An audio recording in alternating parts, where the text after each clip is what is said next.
भाषा भिंत नसून सेतू असते. भाषाचे नावावर देशाचे तुकडे करणाऱ्या लोकांना हे माहिती नसावं, भिंत वाटण्या करते, सेतू एकत्र आणतो. हृदयानाम, नात्यानाम आणि देशानाम पण. कारण भाषा भिंत नसून सेतू असते. आदरणीय उपस्थित सुधीजन, मराठी भाषी अधिक लोग होने के बावजूद ये कार्यक्रम हिंदी में इसलिए है कि हिंदी में मैं ज़्यादा बेहतर तरीके से हम संप्रेषित कर सकते हैं. वैसे भाषा, एक दूसरे की भाषा का सम्मान करना, एक दूसरे की भाषा से प्रेम करना, यही इंसानियत है. और यही कारण है कि भाषा को हम दीवार नहीं सेतु समझते हैं. छत्रपति शिवाजी महाराज के 351वें राज्याभिषेक दिवस के अवसर पर सुशीला कला मंच द्वारा आयोजित सौभाग्यवती शोभा कुटुंबले स्मृति व्याख्यान में मैं ज्योति जैन आप सबका स्वागत करती हूँ, अभिनंदन करती हूँ. जैसा कि आप सब जानते हैं, आज के व्याख्यान का विषय है छत्रपति शिवाजी तथा समकालीन शासकों की गुप्तचर संगठना, जिसके मुख्य वक्ता हैं संचार विशेषज्ञ व रणनीतिक मामलों के विश्लेषक श्री नितिन गोखले जी. कार्यक्रम की अध्यक्षता करेंगे पूर्व मुख्य न्यायाधीश राजस्थान हाईकोर्ट और पूर्व राज्यपाल हिमाचल प्रदेश न्यायमूर्ति श्री वी.एस. कोगजे जी. आज के आयोजन के आरंभ में सर्वप्रथम प्रस्तुत है छत्रपति शिवाजी राज्याभिषेक गीत. और इस गीत की विशेषता ये है कि ये श्री श्रीनिवास कुटुंबले जी द्वारा लिखित पुस्तक विधाता हिंदी स्वराज का से ये गीत लिया गया है. तो आइए सबसे पहले प्रस्तुत है ये गीत.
पंचशतक काल रात्रि का खत्म हुआ काल दुख सपनों का.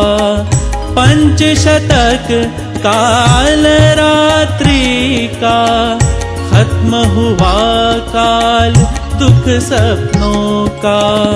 नव किरणे क्षितिज छूते ही, नव किरणे क्षितिज छूते ही ध्वज भगवा नभ में फहराया.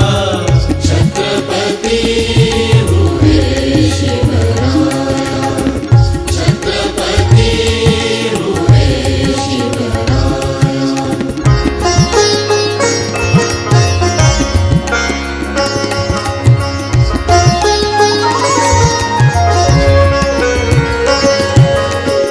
दीप जल उठे फिर मंदिर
हिंदू रक्षक प्रिय शिवराया, हिंद विराज का आधार बनाया। हिंदू रक्षक प्रिय शिवराया, हिंद विराज का आधार बनाया। मातृभूमि संपन्न करने, मातृभूमि संपन्न करने, समर्थ आशीष से सफल हुआ। छत्रपति हुए शिवराया, छत्रपति हुए शिवराया।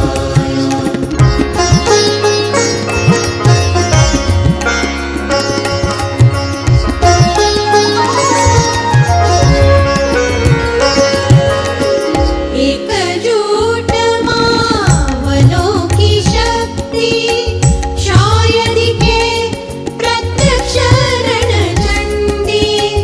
एकजुट मावनों की शक्ति, शायद के प्रत्यक्ष रणचंडी। यवनों की रण में हुई दुर्गति, यवनों की रण में हुई दुर्गति। हर हर महादेव मंत्र हुआ। छत्रपति हुए शिवराया, छत्रपति हुए शिवराया।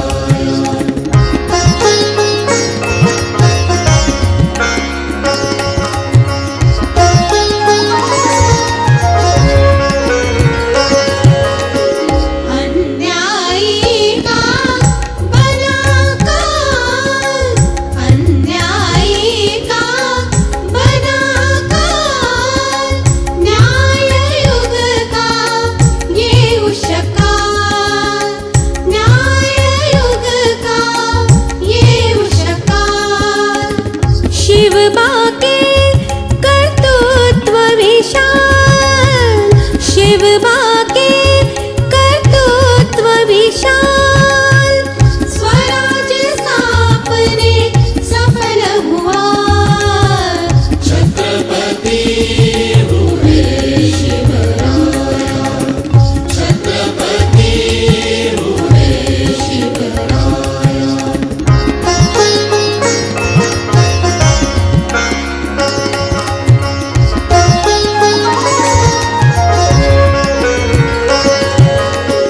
निर्माता हिंदवी राज का, निर्माता हिंदवी राज का।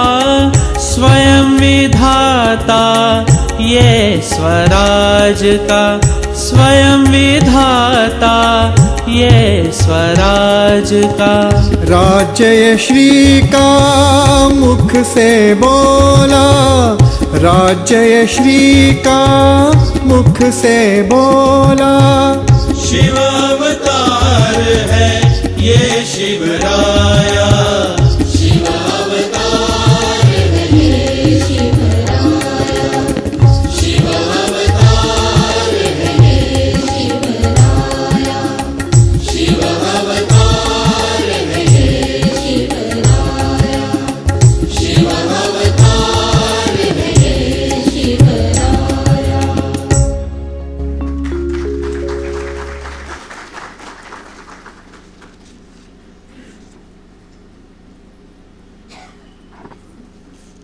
बहुत धन्यवाद हमारे तकनीकी मित्रों को। मैं आदरणीय श्रीनिवास कुटुंबले जी से अनुरोध करूंगी कि वे हमारे आज के कार्यक्रम के अध्यक्ष न्यायमूर्ति श्री कोकजे जी व मुख्य अतिथि वक्ता श्री नितिन गोखले जी को लेकर मंच पर पधारें और अतिथियों से अनुरोध है कि वे दीप प्रज्वलन कर कार्यक्रम का विधिवत शुभारंभ करें।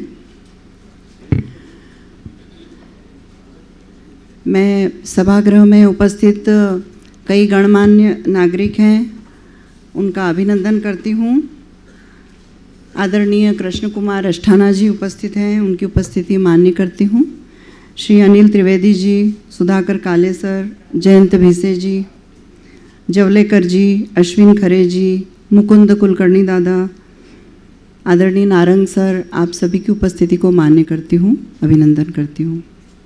आदरणीय अतिथियों से अनुरोध है वे दीप प्रज्वलन कर कार्यक्रम का विधिवत शुभारंभ करें तथा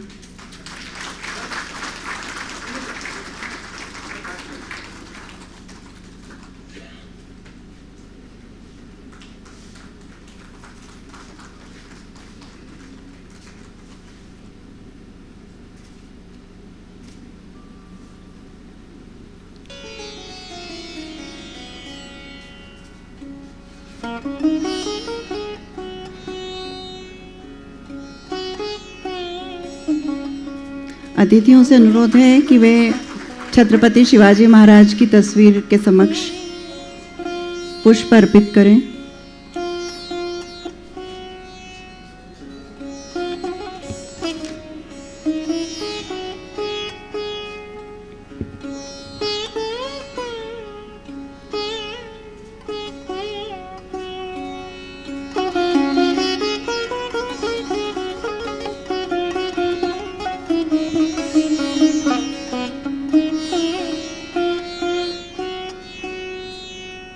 ईश्वर से प्रार्थना है कि इन दीपों की ज्योति, इन दीपों का उजास हम सबके दिलों में बना रहे।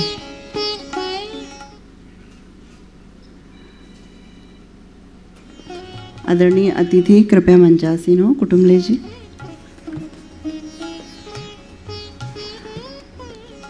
अतिथि देवो भव की परंपरा का निर्वहन करते हुए मैं सर्वप्रथम हमारे आज के अतिथि श्री नितिन गोखले जी के स्वागत के लिए यहाँ सादर आमंत्रित करती हूँ श्री अरविंद केतकर जी और दिलीप कौठेकर जी को।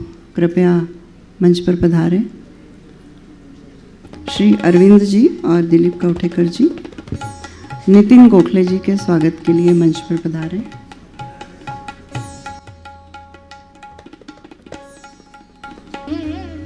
श्री नितिन गोखले जी के स्वागत के लिए अरविंद जी और दिलीप कौठेकर जी। शॉल, श्रीफल, पुष्पगुच्छ।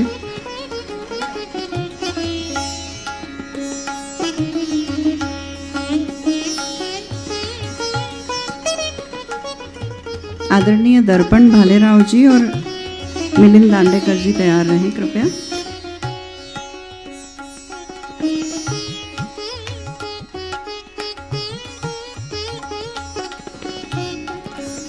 जो अतिथि को जो बुके भेंट किया गया है उसके बारे में एक विशिष्ट बात यह है कि ये विशिष्ट बच्चों द्वारा, उनकी एक संस्था है स्वावलंबन, उन बच्चों ने जो मानसिक रूप से हमें भी चैलेंज करते हैं ऐसे बच्चों ने बनाया है। उनके लिए एक बार तालियां।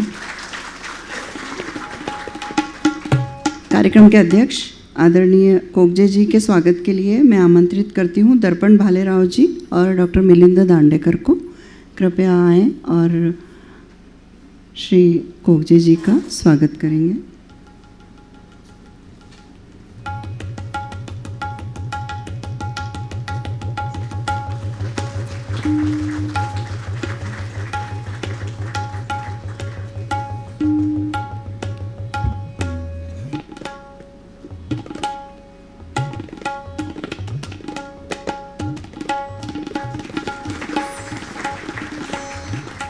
धन्यवाद।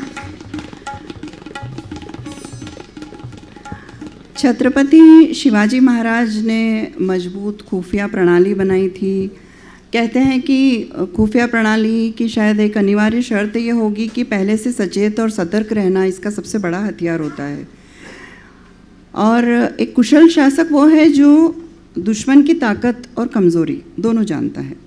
वो बुद्धिमान होना चाहिए। ऐसी कई सारी चीज़ें हैं जो कि हमारे आज के विषय से संबंधित है। छत्रपति शिवाजी तथा समकालीन शासकों की गुप्तचर संगठन, ये विषय है। और इस विषय को यहाँ प्रस्तुत करने के लिए, इसकी रूपरेखा प्रस्तुत करने के लिए और साथ ही स्वागत उद्बोधन के लिए मैं बहुत आदर से आदरणीय श्रीनिवास कुटुंबले जी को आमंत्रित करती हूँ। कृपया आएँ और अपना उद्बोधन प्रस्तुत करें। धन्यवाद ज्योति जी।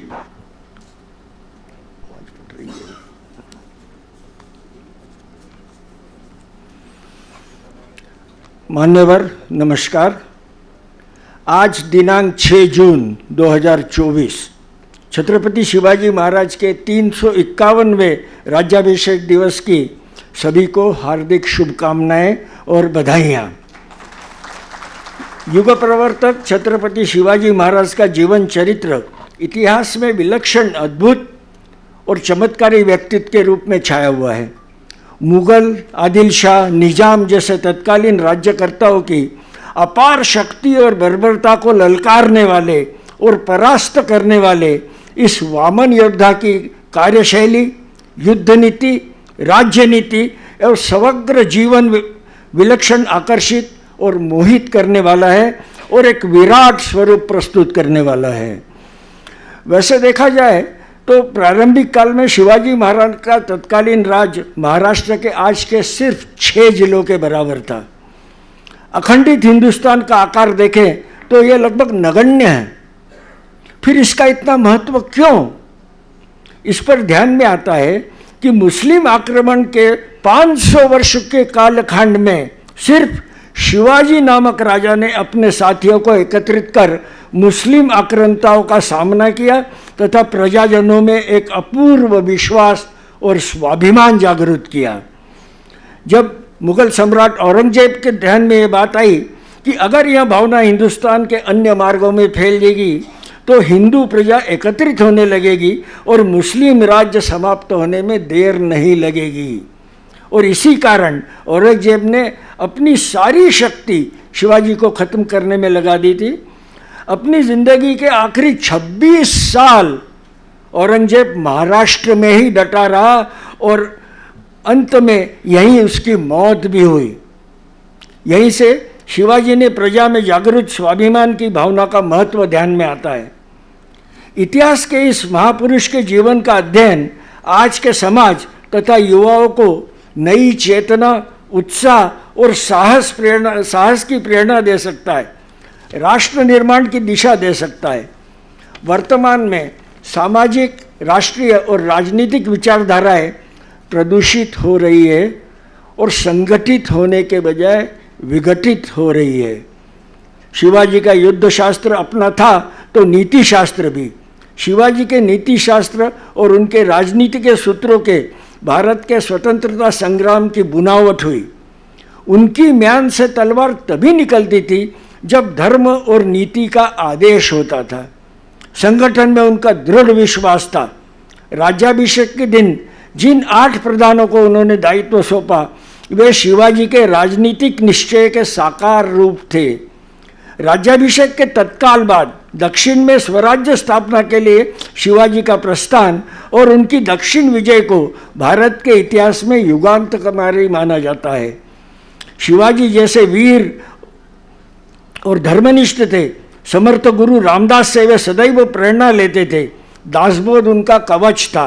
सनातन धर्म पर उनकी आस्था अटूट थी, लेकिन वे धर्म सहिष्णु भी कम नहीं थे। वह संप्रदाय से बहुत ऊपर उठे हुए सहृदय सम्राट की तरह थे। सर्वधर्म समभाव के जैसे उदाहरण शिवाजी ने अपने जीवन में मिलते हैं वैसे अन्यत्र दुर्लभ है। शिवाजी ने एक बार भी इस्लाम धर्म का अनादर नहीं किया। वह उसे विचारधारा के विरुद्ध थे जो मनुष्य के धार्मिक आस्थाओं पर प्रहार करती हो और मनुष्य को मनुष्यता के विरुद्ध खड़ा करती हो। 350 वर्षों के लंबे अंतराल के बाद भी आज छत्रपति शिवाजी द्वारा रोपे गए इस बीज का आज वर्तमान स्थिति में हम इसका एक वृक्ष के रूप में विकसित होने के दृश्य देख रहे हैं। किंतु परसों जो देश में भूचाल आया उसको देखते हुए हम सबकी जिम्मेदारी बनती है कि इस वृक्ष को बचाए रखने के लिए हमें अथक प्रयास करना चाहिए। और इस कारण शिवाजी महाराज का चरित्र और अधिक सामयिक हो जाता है। इन परिस्थितियों में शिवाजी इतिहास और ऐतिहासिक व्यक्तित्व ही हमें दिशा दे सकते हैं। छत्रपति शिवाजी महाराज के दैदीप्यमान जीवन चरित्र में आने वाले प्रसंग आज के युग में हमारे लिए प्रेरणादायी है। हमें आज युवाओं को इतिहास से नज़दीक ले जाना होगा, उससे परिचित कराना होगा। इसी सामाजिक दायित्व बोध से हमने इस व्याख्यान श्रृंखला की रचना की है। आशा है हम सफल होंगे।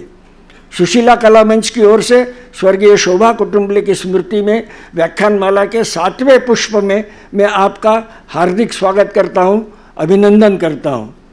इसके पूर्व के कार्यक्रम में छत्रपति का चरित्र काव्य रूप में श्री श्रीनिवास कुटुंबले द्वारा प्रस्तुत किया गया था। द्वितीय व्याख्यान में छत्रपति का युद्ध कौशल विषय पर retired air marshal Shri Jayant Apte ji ने प्रस्तुत किया था। तृतीय व्याख्यान मध्यकालीन भारत में छत्रपति शिवाजी का प्रभाव विषय पर provident fund commissioner Shri Amit Vashishtha ji ने प्रस्तुत किया था। चतुर्थ व्याख्यान जो ऑनलाइन पद्धति हुआ था, कोरोना काल का पीरियड था, इसमें वरिष्ठ इतिहासकार जानता राजा के मुख्य प्रबंधक और स्वर्गीय शिवशाहीर बाबा साहब पुरंदरे के सहयोगी डॉक्टर अजीत आपटे जी ने प्रस्तुत किया था। विषय था छत्रपति शिवाजी और मॉडर्न मैनेजमेंट। पांचवा व्याख्यान छत्रपति शिवाजी महाराज का अलौकिक रण कौशल विषय पर मेजर जनरल शशिकांत पित्रे जी ने प्रस्तुत किया था। छठा व्याख्यान छत्रपति शिवाजी भारतीय नौसेना के जनक विषय पर एयर मार्शल अजीत भोसले जी द्वारा प्रस्तुत किया गया था। आज के व्याख्यान का विषय है छत्रपति शिवाजी तथा समकालीन शासकों की गुप्तचर संगठना। इसे प्रस्तुत करने के लिए विश्वविख्यात रणनीतिक मामलों के विश्लेषक तथा सैन्य संस्थानों के मार्गदर्शक श्री नितिन अनंत गोखले जी, जो आज विशेष रूप से दिल्ली से पधारे हैं और हम उनके विचार सुनेंगे। छत्रपति शिवाजी महाराज का जीवन काल कुल 50 वर्ष का था। 15 वर्ष की आयु में उन्होंने हिंदवी स्वराज के लिए सक्रिय रूप से कार्य करना शुरू किया, अर्थात उनकी सक्रियता का कार्यकाल 35 वर्षों का रहा। अपने जीवन में उन्होंने जितने भी युद्ध लड़े उन सभी के दिनों को अगर हम जोड़ा जाए तो यह समय काल लगभग 7 वर्ष का होता है। अर्थात हिंदवी स्वराज्य के व्यवस्थापन में और सुराज्य स्थापित करने में उन्होंने सर्वाधिक 28 वर्ष का समय दिया है और इसीलिए शिवकालीन राज्य व्यवस्था आज भी हम याद करते हैं। मात्र 7 वर्ष का युद्धकाल होते हुए भी छत्रपति शिवाजी महाराज को हम एक महान योद्धा के रूप में जानते हैं, जिसके कारण उनका नाम केवल भारत में ही नहीं अपितु संपूर्ण विश्व में विख्यात हुआ। उनके द्वारा समय समय पर किया गया गनीमी कावा सरप्राइज स्ट्राइक, या फिर अफजल खान से लड़ा गया स्ट्रैटेजिक वॉर, या फिर शाइस्ते खान पर किया गया सर्जिकल स्ट्राइक, या औरंगजेब के कड़े पैर से आगरा से किया गया ग्रेट एस्केप, या बसरूर पर किया गया नेवल अटैक, या सूरत में किया गया फंड रेजिंग। ऐसे अनेक यशस्वी अभियान हैं। इन सभी अभियानों की सफलता के लिए शिवाजी महाराज की गुप्तचर संगठन का महत्वपूर्ण योगदान है, जिनके द्वारा एकत्रित जानकारियों के कारण ही यह सब संभव हुआ। आज हम श्री गोखले जी से शिवाजी महाराज की इस गुप्तचर संगठन के बारे में जानेंगे। हम आभारी हैं श्री नितिन अनंत गोखले जी के, जिन्होंने दिल्ली से विशेष रूप से आकर प्रस्तुति देने की स्वीकृति दी। हम आभारी हैं न्यायमूर्ति श्री कोगजे जी के, जिन्होंने आज अध्यक्षता हेतु समय दिया। श्री कोगजे जी का सहयोग और मार्गदर्शन हमें समय समय पर विभिन्न विषयों के लिए मिलता रहता है। हम आभारी हैं मीडिया के, जिन्होंने इसे प्रसारित किया। हम आभारी हैं श्री नरेंद्र सिंगल जी और राजेंद्र मेहता जी के, जिन्होंने इस कार्यक्रम के लिए सहयोग दिया। हम आभारी हैं वरिष्ठ लेखिका तथा कवियत्री डॉक्टर ज्योति जैन जी के, जिन्होंने इस कार्यक्रम के संचालन का जिम्मा उठाया। हम आभारी हैं आप सभी श्रुति श्रोताओं के, जो इतनी बड़ी संख्या में, मुझे बताया गया है बाहर भी कुर्सियां भरी हुई है, तो इतनी, और हर एक व्यक्ति शहर का एक गणमान्य व्यक्ति है। कितने नाम लिए जाए, कितनों को छोड़ा जाए, हर व्यक्ति यहाँ उपस्थित है, वो गणमान्य व्यक्ति है। ये सर मैं आपको विशेष बताना चाहता हूँ। तो हम आभारी हैं आप सभी के कि आप इतनी बड़ी संख्या में उपस्थित हुए। और अंत में फिर एक बार आप सभी का स्वागत और धन्यवाद। छत्रपति शिवाजी महाराज की जय।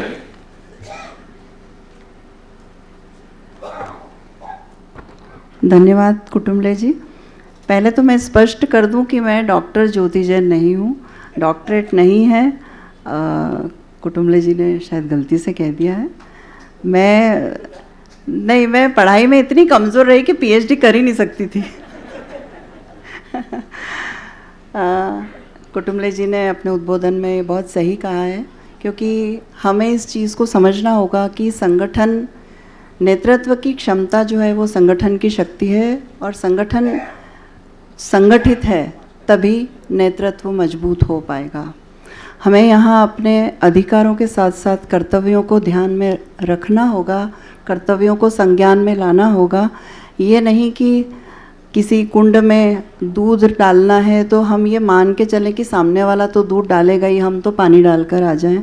उस मानसिकता से हमें बचना होगा, देश के लिए, राष्ट्र के लिए। मैं बहुत आदर के साथ एक संक्षिप्त परिचय देते हुए कोकजे सर को यहाँ बुलाना चाहूँगी। आदरणीय विष्णु सदाशिव कोकजे जी, आपका जन्म 6 सितंबर 1939 को मध्य प्रदेश में ही हुआ था। आपने इंदौर से LLB की पढ़ाई पूरी करने के बाद 1964 में वकालत शुरू की। 28 जुलाई 1990 को उन्हें मध्य प्रदेश उच्च न्यायालय का न्यायाधीश नियुक्त किया गया। उन्होंने 2001 में 11 महीने के लिए राजस्थान उच्च न्यायालय के कार्यवाहक मुख्य न्यायाधीश के रूप में कार्य किया और सितंबर 2002 में उन्हें भारत के सर्वोच्च न्यायालय का वरिष्ठ अधिवक्ता नियुक्त किया गया। वे 8 मई 2003 को हिमाचल प्रदेश के राज्यपाल बने और 19 जुलाई 2008 तक इस पद पर आसीन रहे। आपने भारत विकास परिषद के अध्यक्ष के रूप में भी कार्य किया। 14 अप्रैल 2018 को उन्होंने श्री राघव रेड्डी जी के बाद विश्व हिंदू परिषद के अंतर्राष्ट्रीय अध्यक्ष के रूप में कार्यभार संभाला। विश्व हिंदू परिषद का नया प्रमुख आपको चुना गया। वर्तमान में कोकजे जी अनेक सामाजिक गतिविधियों में संलग्न हैं और इंदौर के विकास के लिए सक्रिय और सतत योगदान करते रहते हैं। उन्हें जब भी देखती हूँ या उनके बारे में बात करती हूँ, सिर्फ 2 लाइनें उनके बारे में कह सकती हूँ कि खामोशी से भी काम होते हैं। हाँ, मैंने देखा है घने पेड़ों को छाह देते हुए। बहुत आदर के साथ आदरणीय कोकजे जी।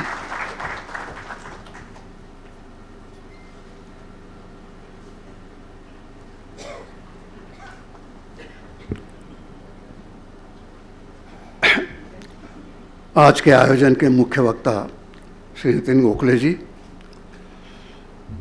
सुशीला कला मंच के श्री श्रीनिवास जी कुटुम्बले तथा सभागृह में उपस्थित सभी देवियों तथा सज्जनों, छत्रपति शिवाजी महाराज का चरित्र एक ऐसा चरित्र है कि उसको एक कार्यक्रम की सीमा में बांधा नहीं जा सकता। 300-350 साल के बाद भी आज वो भारतवर्ष के कोने कोने में याद किए जाते हैं, तो उसका कारण उनका राजनीतिक चरित्र नहीं है। उनका जो क्रांतिकारी व्यक्तित्व था, जिसने एक युग पुरुष जिसको बोलते हैं, एक युग का निर्माण किया, ऐसा उनका व्यक्तित्व था और इसी कारण आज तक उन्हें याद किया जाता है। उनके व्यक्तित्व के कई आयाम हैं। उन सभी पहलुओं को एकत्रित करके एक व्याख्यान में समाया नहीं जा सकता। इसलिए सुशीला कला मंच की ओर से ये जो प्रयास प्रतिवर्ष किया जाता है कि कोई शिवाजी के चरित्र का कोई नया आयाम लोगों के सामने, नया पहलू लोगों के सामने रखा जाए और उसके लिए किसी विशिष्ट व्यक्ति को बुलाकर उसके द्वारा, व्याख्यान के द्वारा इस बात को समझाया जाता है। शिवाजी को राजा के रूप में सब लोग जानते हैं, सेनानी के रूप में जानते हैं, एक सैनिक नेता के रूप में जानते हैं। सामाजिक नेतृत्व उनका बड़ा एक अलग पहलू है जो लोगों को अधिक जानकारी उसकी नहीं है, लेकिन फिर भी कुछ कुछ मालूम है।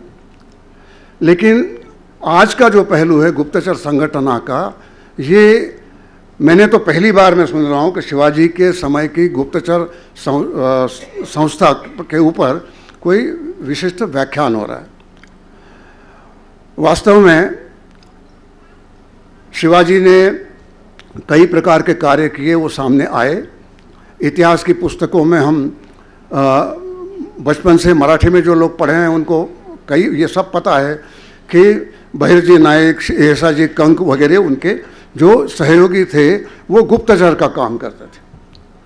शिवाजी के रण कौशल के बारे में यहाँ पहले भाषण हो चुका है, उसके बारे में भी सब जानते हैं, जिसको गुरिल्ला युद्ध की शैली कहते हैं, मराठी में उसको गनिमी कावा बोलते हैं। तो लेकिन समाज में अधिकतर यह नहीं मालूम है कि शिवाजी कितने सामाजिक क्रांतिकारी थे। आज जिसको हम सोशल इंजीनियरिंग कहते हैं, शिवाजी ने उस समय, वो समय आप जान लीजिए कि आज से 300 वर्ष के पूर्व के समाज की क्या स्थिति होगी। पूरा विघटित समाज, जाति व्यवस्था में कुप्रथाओं से घिरा हुआ समाज, उस समाज में समानता लाना, जो आज भी समरसता लाना इतना मुश्किल काम है। बहुत सी संस्थाएं इसका प्रयास कर रही हैं, लेकिन अभी भी जाति व्यवस्था से हमारी छुटकारा, जातिगत दुर्भिमान से हमारा छुटकारा नहीं हो पा रहा है। तो कैसे शिवाजी ने अपने साथियों में ब्राह्मण, कायस्थ से लगाकर, तो बिल्कुल महार, मांग वगैरह जो जातियां थी, जो अछूत माने जाते थे, तब उनको तक सहयोगी बनाया। और क्या व्यक्तित्व होगा कि एक व्यक्ति के लिए लोग जान देने के लिए तैयार होते थे, अपने खुशी से जान देते थे।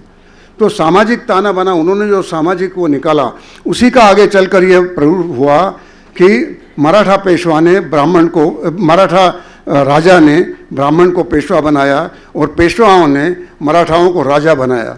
ये केवल इसलिए संभव हो सका कि शिवाजी द्वारा जो नींव डाली गई थी, उसके आधार पर ये सामाजिक समरसता का आंदोलन अभी अभी तक चलता रहा। आज सबसे बड़ी आवश्यकता इस बात की है कि उनके इस गुण को वापस उजागर किया जाए और उसको व्यवहार में लाया जाए। और आज भी महाराष्ट्र में जिस प्रकार का मराठा आंदोलन हो रहा आरक्षण के लिए, ये शिवाजी के सिद्धांतों का या उनके द्वारा दी गई सीख के बिल्कुल विपरीत है। लेकिन ऐसा एक भी व्यक्ति मुझे बोलते हुए नजर नहीं आया। दोनों पक्ष शिवाजी का ही नाम लेते हैं और उसी के जय जयकार करके बिल्कुल विपरीत काम कर रहे हैं।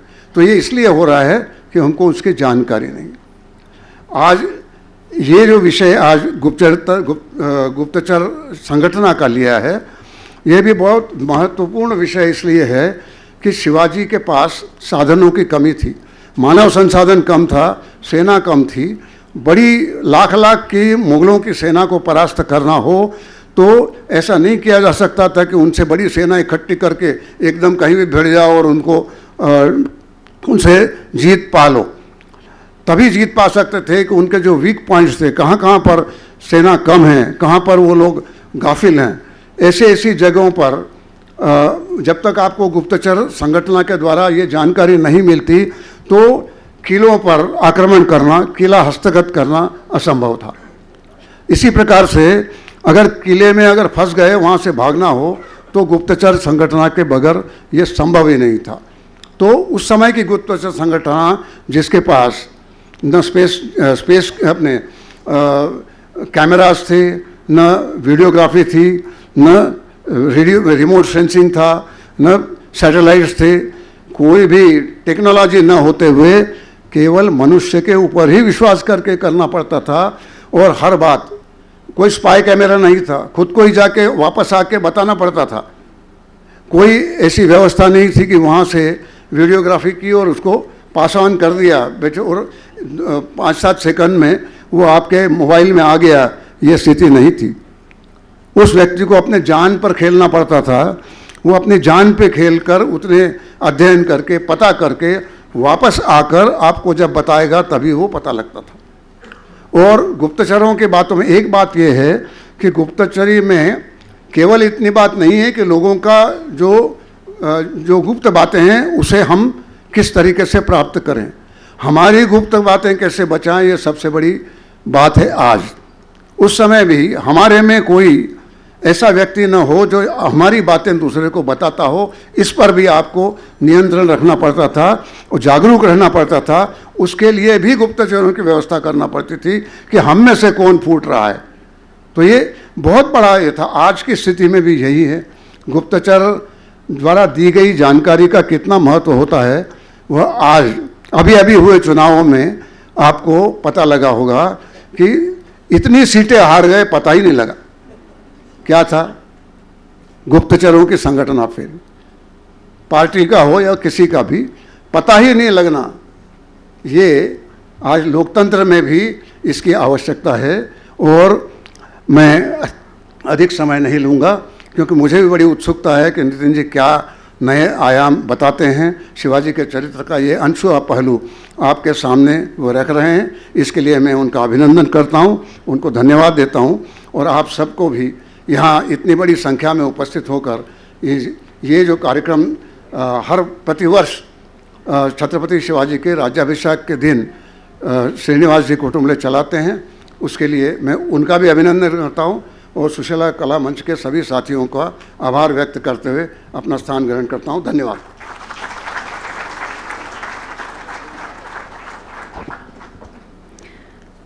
बहुत धन्यवाद कोकजी जी। आपने बिल्कुल सही कहा कि जो खुफिया प्रणाली है, खुफिया तंत्र है, उसका मजबूत होना बहुत अनिवार्य है। मुखबिरों के स्रोत मजबूत और विश्वसनीय होना चाहिए। ये बात लोकतंत्र पर भी लागू होती है। और गुप्तचरों द्वारा दुश्मन को भ्रमित करना ये भी एक क्वालिटी होना चाहिए, मुझे लगता है प्रशासन की। पर हम सब जानते हैं कि कौन कितना सफल हो पाता है पता ही नहीं चलता। मैं कार्यक्रम के मुख्य नायक हैं, मैं उन्हें बहुत सम्मान के साथ यहाँ आमंत्रित करूँगी। उससे पूर्व मैं आपका परिचय देना चाहूँगी।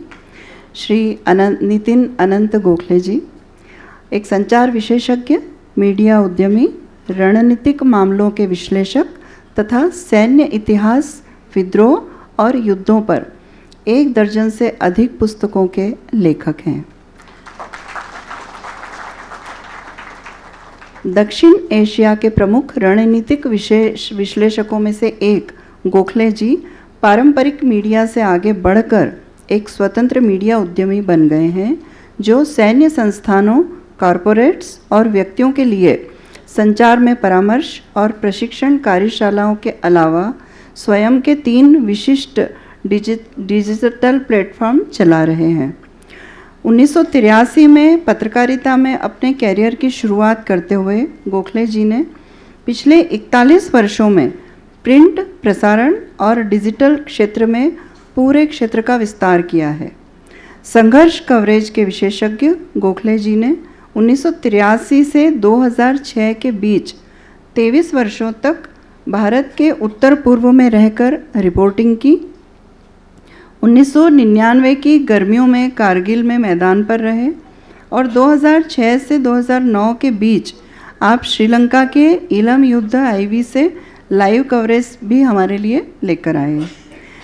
हवाई में Asia Pacific centre for security studies के पूर्व छात्र गोखले जी अब इंडो पैसिफिक में सुरक्षा और रणनीतिक मामलों पर लिखते हैं, व्याख्यान देते हैं और उनका विश्लेषण भी करते हैं तथा विभिन्न कार्यक्रमों में भाग लेने के लिए आप नियमित रूप से अमेरिका, यूरोप, ऑस्ट्रेलिया, दक्षिण और दक्षिण पूर्व एशिया की यात्रा करते हैं। सेमिनार तथा सम्मेलन आप लेते हैं। श्री गोखले भारत के रक्षा सेवा स्टाफ कॉलेज, 3 युद्ध कॉलेजों, भारत के राष्ट्रीय रक्षा कॉलेज, रक्षा प्रबंधन कॉलेज और आईबी के खुफिया स्कूल में एक लोकप्रिय विजिटिंग फैकल्टी भी हैं। यकीनन वे लोकप्रिय होंगे क्योंकि उनका विषय ही इतना रोचक तरीके से वे प्रस्तुत करते हैं। मैं बहुत आदर के साथ नितिन गोखले जी को यहाँ आमंत्रित करती हूँ और कुटुंबले जी और आदरणीय कोकजे जी से अनुरोध करूँ कि हम अग्र पंक्ति में विराजित हों ताकि मॉडर्न इससे भी जुड़े, इनके ट्विटर पे 1.5 लाख से ज़्यादा लोग। अच्छा, ये निश्चित रूप से तकनीक में एक्सपर्ट हैं आप भी, तो कई लाख लोग आपसे ट्विटर के ज़रिए भी जुड़े हुए हैं। दुर्भाग्य से मैं उनमें से एक नहीं हूँ, क्षमा चाहती हूँ। आदरणीय गोखले जी। धन्यवाद। और मैं आप सभी का धन्यवाद करना चाहूँगा। सबसे पहले तो श्री श्रीनिवास कुटुंबले जी का धन्यवाद और आभार, क्योंकि उन्होंने पता नहीं मुझे कहाँ से ढूंढ निकाला और क्यों मुझे बुलाया, पर जब बात करने की शुरुआत हुई तब पता लगा कि ये बहुत बड़ा एक यहाँ लोकप्रिय कार्यक्रम है, बहुत प्रसिद्ध कार्यक्रम है जो पिछले 7 सालों से वो कर रहे हैं। और एयर मार्शल अजीत भोसले जो मेरे सीनियर हैं, पिछले साल जब आए थे तो उन्होंने भी कहा कि तुम ज़रूर जाना अगर मौका मिले तो उस हिसाब से इस नगरी में आज आने का सौभाग्य मिला। मैं कई बार आता हूँ, साल में 2 बार इंदौर एयरपोर्ट पे लैंड होना और यहाँ से टेक ऑफ करना होता है, क्योंकि मैं मऊ जाता हूँ आर्मी वॉर कॉलेज में। साल में 2 बार मेरे लेक्चर होते हैं वहाँ पे, हायर कमांड कोर्स वहाँ पे जो होता है साल में, उसमें आज मैं 2007 से हर साल आता रहता हूँ। पर इंदौर में रहने का मौका बहुत कम रहा है। हालांकि मेरा एक बहुत पुराना साथी मीडिया में अभिलाष खांडेकर, कई लोगों ने आपने सुना होगा, मेरा बहुत 1984 से मेरा दोस्त रहा है, जो भोपाल में अभी है और आज वो आ नहीं पाया। तो उसके कारण इंदौर के बारे में पता ही था। और इंदौर की प्रसिद्धि सभी को पता है देश भर में, अब तो दुनिया भर में, कि स्वच्छ भारत में इसका पहला नंबर आज पिछले कई सालों से आ रहा है। तो इसलिए आप सभी का उसके कारण उसके लिए बधाई आप सभी को। मैं एक बात कहना चाहता हूँ कि हिंदी मेरी मातृभाषा नहीं है, मातृभाषा मराठी है। वैसे मैं 5 भाषाएं बोलता हूँ, असमिया, बांग्ला, हिंदी, इंग्लिश और मराठी। पर 41 साल से अंग्रेज़ी पत्रकारिता करता आया हूँ, बीच बीच में हिंदी बोलने का मौका मिलता है। 23 साल असमिया और अंग्रेज़ी ही बोलता था जब गुवाहाटी में था, और घर में मराठी बोलना होता था। तो अगर मैं सिर्फ हिंदी में सीमित न रहकर कभी अंग्रेज़ी में भी बोलूँ तो मुझे माफ़ कीजिए। हालांकि मध्य प्रदेश में हिंदी बहुत ज़्यादा प्रचलित है। ये कहने के बाद और एक मैं बात कहना चाहता हूँ कि शिवाजी महाराज के बारे में मतलब जब भी ऐसे दूर दराज के राज्यों में मैं घूमता था, नॉर्थ ईस्ट में, या जब विदेश में जाता हूँ, और जब मुझे लोग पूछते हैं कि आप कहाँ के रहने वाले हैं, मतलब विदेशों में तो वो पूछते हैं कि इंडिया में कौन से राज्य से हो, तो जब मैं कहता हूँ कि महाराष्ट्र का हूँ, तो और मेरा संबंध सामरिक विषय के जितने भी वॉर कॉलेजेस वगैरह है वहीं पे होता है, तो जैसे ही मैं वो कहता हूँ, वो कहते हैं अच्छा आप छत्रपति शिवाजी के वहाँ के हैं। तो मुझे बहुत आश्चर्य लगता है हमेशा से, वियतनाम जैसे देश में जिसका कोई दूर दूर तक संबंध नहीं है भारत के साथ, या कोई इतिहास नहीं रहा है भारत के साथ, वियतनाम के लोगों ने 3 सुपर पावर्स को हराया 1950 के बाद। पहला फ्रेंच आर्मी को उन्होंने वहाँ से खदेड़ा, उसके बाद चाइना को पराजित किया, अमेरिका को पराजित किया, और उसके बाद चाइना को 1979 के युद्ध में चाइना का पराजय किया। और उनकी जो गुरिल्ला टैक्टिक्स है, जो हम समझते हैं कि उनकी गुरिल्ला टैक्टिक्स है, आपको आश्चर्य होगा और ये गर्व का विषय हम सब के लिए कि वो कहते हैं कि हमने बहुत सी चीज़ें शिवाजी के युद्ध टैक्टिक्स से अपनाई थी। ये मैंने कम से कम 2 बार वहाँ पे उनके वॉर कॉलेजेस में सुना है, और इसलिए लोग लिटरेचर भी मेरे से मांगते थे कि आप कोई भेज सकते हैं क्या, कि उन्होंने क्या लिखा था, किस तरह का वहाँ का विश्लेषण किसी के पास है क्या उस युद्ध का। तो इसलिए मैं अपने आप को गर्वान्वित समझता हूँ कि मुझे आज ये मौका मिला उनके जीवन के एक पहलू पे थोड़ा सा प्रकाश डालने का। मैंने थोड़ा सा अध्ययन किया, थोड़ा सा रिसर्च किया, और इसको आज के समय में जोड़ने की कोशिश की है मैंने, क्योंकि एक 4 साल पहले मैंने RNAW research and analysis wing के जो संस्थापक थे रामजी काव, RN काव, उनकी बायोग्राफी मैंने लिखी थी। और इन 41 सालों में जैसे संघर्ष युद्ध में और वहाँ के इंसर्जेंसी में मैं कार्यरत रहा हूँ नॉर्थ ईस्ट में और कश्मीर में, तो काफ़ी गुप्तचर संगठनों के अफसरों के साथ, उनके कर्मचारियों के साथ मेरा संबंध रहा है, साथ में कार्य भी किया है। 2 बार, ये बहुत बड़ी गर्व की बात नहीं है, 2 बार मैं नॉर्थ ईस्ट में किडनैप भी हुआ था अतिरेकियों द्वारा, और इन्हीं से जो सीख मिली थी उसी के कारण मैं वहाँ से बच के निकल पाया था। 2001 और 2003 की बात है। तो इसलिए और मैंने कारगिल 25 साल पहले इस महीने में 2 जून को मैं कारगिल गया था। मुझे नॉर्थ ईस्ट से वहाँ भेजा गया था आउटलुक मैगजीन के लिए, और 45 दिन कारगिल से मैंने रिपोर्टिंग की थी, वहाँ का युद्ध देखा था। और अभी आने वाले 26 तारीख को जो 25वीं सालगिरह है कारगिल युद्ध की, उसके उपलक्ष्य में मैं एक फ़िल्म बना रहा हूँ, डॉक्यूमेंट्री फिल्म। तो कभी मौका मिले तो देखिएगा। और मैं श्रीलंका भी वॉर कवर कर चुका हूँ 2006 से 2009 के बीच में। तो इनमें सब जो अनुभव आया, हर जगह ये महसूस हुआ कि शिवाजी महाराज ने जो गुप्तचर संगठना और अपने सेना की जो रचना की थी, छोटी सी सेना थी जो बिल्कुल बड़े बड़े मुगलों के इतने बड़े बड़े आर्मी को या बड़े सेना का मुकाबला करके उनको पराजित करती थी बार बार। वो कैसे किया उन्होंने, ये जब हम पढ़ते हैं, जब देखते हैं, लोगों से सुनते हैं, तब पता चलता है कि ये युग पुरुष सिर्फ सामाजिक बदलाव के लिए नहीं, पर एक युद्ध नीति को बदलने में इनका जितना बड़ा हाथ रहा है, इसकी हमें इतनी कल्पना नहीं आती यहाँ बैठ के। पर दुनिया में आर्मी वॉर कॉलेज यूएस में इसका एक कैप्सूल है 2 दिन का, उनके इन टैक्टिक्स के ऊपर स्टडी किया जाता है। Guerrilla war of Shivaji, Chhatrapati Shivaji, ऐसा एक टॉपिक है। 2 दिन का वो, दुनिया भर से लोग आते हैं वहाँ पे, अफसर आते हैं उस वॉर कॉलेज में स्टडी करने के लिए। उन्होंने भी यहाँ एक कोर्स रखा हुआ है। तो ये मैं इसीलिए मुझे बहुत गर्व महसूस हो रहा है आज, और बहुत अच्छा लग रहा है कि इस विषय पर आज बोलने का मुझे मौका मिल रहा है।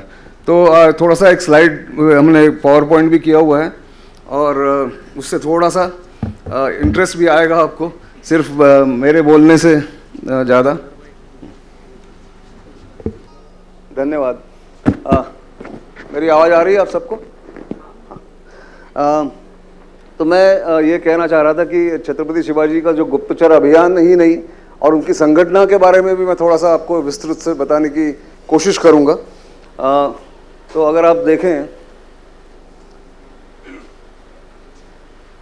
छत्रपति शिवाजी का महत्व भारतीय इतिहास में, अभी आपने बाकी लोगों से, मेरे पहले जो वक्ता थे उनसे भी आपने सुना।